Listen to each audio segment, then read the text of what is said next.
میں حوالہ دے رہا ہوں صرف اس لیے کہ اگر کوئی فلسفی کا سنجیدہ اسٹوڈنٹ ہو یا سنجیدہ اسکالر ہو تو مراجعہ کر لے، دیکھ لے ان کتابوں کو۔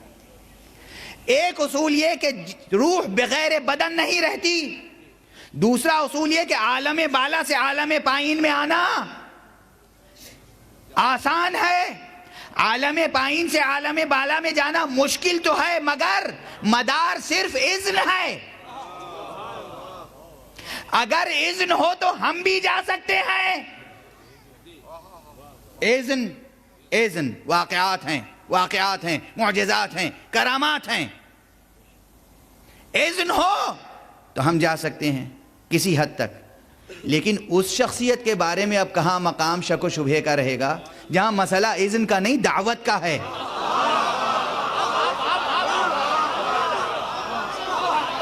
ان دو اصلوں کو سامنے رکھنے کے بعد کیا ممکن ہے کہ کوئی حکیمانہ دلیل کے ساتھ، تعقل کے ساتھ، تفکر کے ساتھ، تدبر کے ساتھ معراج نبوی میں شبہ کرے؟ حضور گئے وہاں تک جہاں تک کی دعوت تھی، لے جانے والا بھی وہی تھا، اہتمام سفر کرنے والا وہ تھا، صرف پیغمبر کو بلایا تھا، دلدل پر نہیں گئے، ناقے پر نہیں گئے۔ رسول نے یہ نہیں کہا میں ناقے پر گیا، میں دلدل پر گیا، جس نے بلایا تھا اس نے مجھے اس بدن کے ساتھ بلایا تھا اور بلانے کے لیے براق بھیجا۔ اگر صرف روح کا سفر ہوتا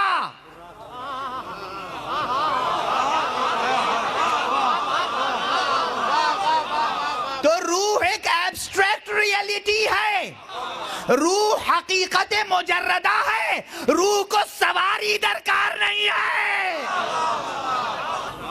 روح کو سواری درکار نہیں ہے، یہاں سواری ہے، لجام ہے، اور لجام پک تھام کر چلنے والا کوئی ہے۔ کیا شان ہے مصطفیٰ کی، اپنے جسم خاک سارانہ کے ساتھ، اپنے لباس خاک سارانہ کے ساتھ، یہ آدم نوری، آدم خاکی نہیں، یہ آدم نوری اپنے خاک سارانہ لباس کے ساتھ براق پر سوار ہے، اور براق کی مہار جبرائیل کے ہاتھوں میں ہے۔ سوار ہوتا ہے، خودی خواہ ہوتا ہے۔ رتبے پہچانے، یہ جا رہے ہیں معراج میں، کوئی جائے انکار نہیں ہے۔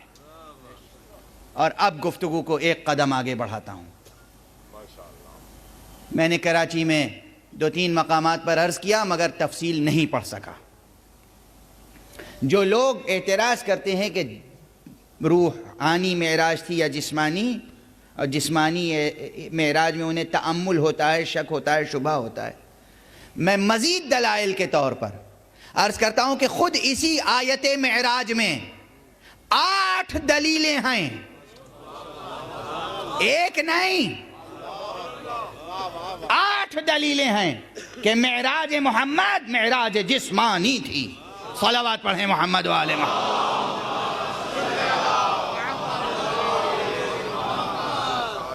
معراج جسمانی تھی۔ سب سے پہلی دلیل، آیت کا آغاز سبحانہ سے کیوں ہوا؟ کبھی غور کیا ہے آپ نے؟ سبحانہ تنزیہ ہے، تنزیہ یعنی پاک ہے، منزہ ہے۔ کن چیزوں سے پاک ہے، منزہ ہے؟ کثافتوں سے، نجاستوں سے، جیسے ہم پاک ہوتے ہیں۔ جسم و جسمانیات سے منزہ ہے، زمان و زمانیات سے منزہ ہے، یعنی وہ جسم نہیں رکھتا، وہ کوئی جسمانی تقاضے نہیں رکھتا، وہ زمان میں محصور نہیں ہے، وہ کوئی زمانی شرط کو قبول نہیں کرتا، وہ خالق مکان ہے، خود مکانی نہیں ہے، وہ خالق زمان ہے، خود زمانی نہیں ہے، وہ کسی جہت میں نہیں ہے، کسی محل میں نہیں ہے، کسی مقام پر نہیں ہے، کسی سمت میں نہیں ہے۔ اب جب وہ اپنے بندے کو لے جائے گا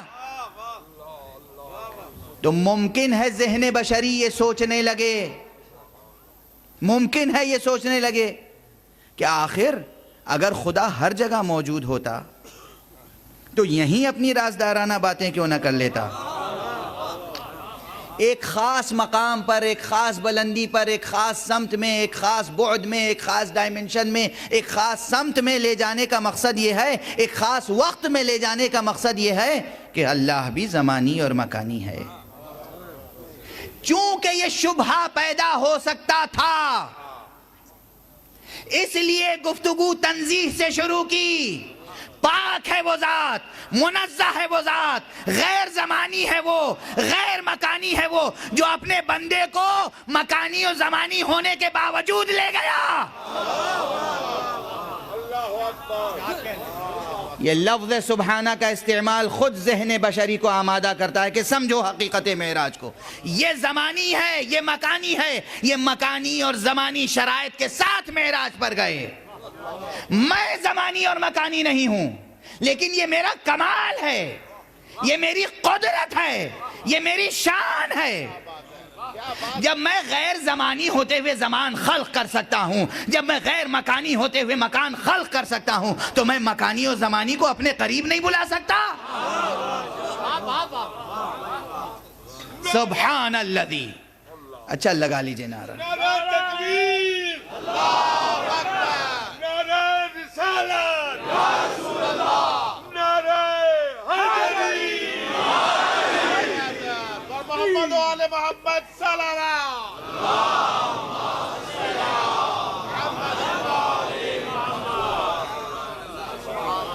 واضح ہے، اسی آیت کا پہلا لفظ بول رہا ہے کہ معراج جسمانی ہے۔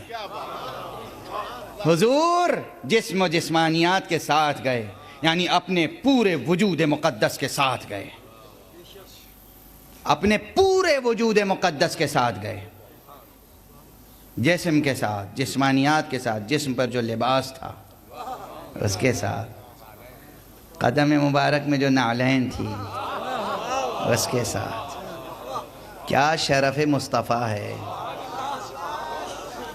جس کی نعلین گوشوارہ عرش بن جائے۔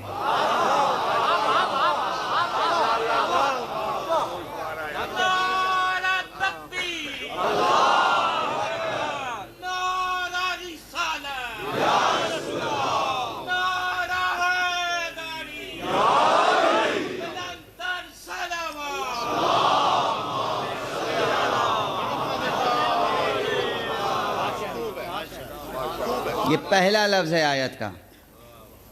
دوسرا لفظ سبحان الذی اسرا، الذی کو چھوڑ رہا ہوں ابھی، الذی سے بھی کچھ بحثیں وابستہ ہیں، مگر ابھی گزارش نہیں کروں گا، ابھی 2 تقریریں اور باقی ہیں۔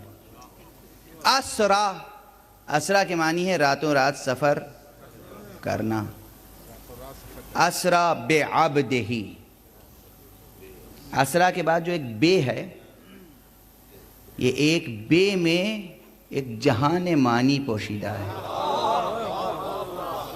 بے عبد ہی پورا لفظ نہیں ہے، عبد ایک لفظ ہے، ہی ایک لفظ ہے، بے ایک لفظ ہے مستقل، ہی ضمیر ہے مضاف الیہ، بے حرف جر ہے جو تعدیے کے لیے آیا یہاں پر۔ یہ بے وہی ہے حرف جر جو بسم اللہ میں ہے۔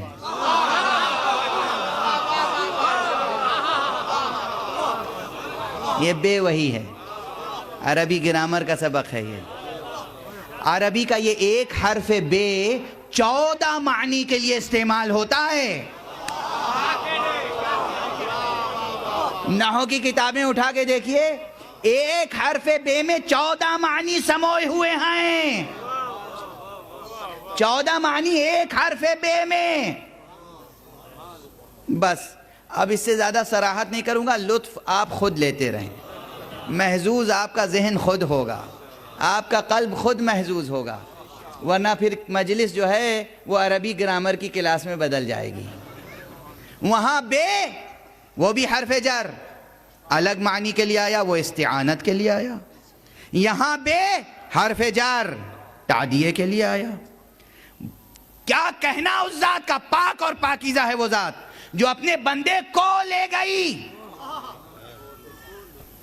عبد کو لے گئی، وہ ذات بظاہر جبرائیل لے جا رہے ہیں، بظاہر براق پر جا رہے ہیں، پروردگار فرما رہا ہے یہ سب میری قدرت کا کرشمہ. یعنی رب چاہتا تو بغیر براق و جبرائیل کے بلا لیتا، مگر اس نے براق و جبرائیل کو رکھا تاکہ ذہن بشری سوچے بار بار کہ معراج جسمانی تھی روحانی نہیں، جسمانی تھی روحانی نہیں، جسمانی تھی روحانی نہیں، صرف روحانی نہیں، پورے وجود کے ساتھ. مصطفیٰ کی ذات، مصطفیٰ کا وجود روح و بدن کے ساتھ معراج پر گیا.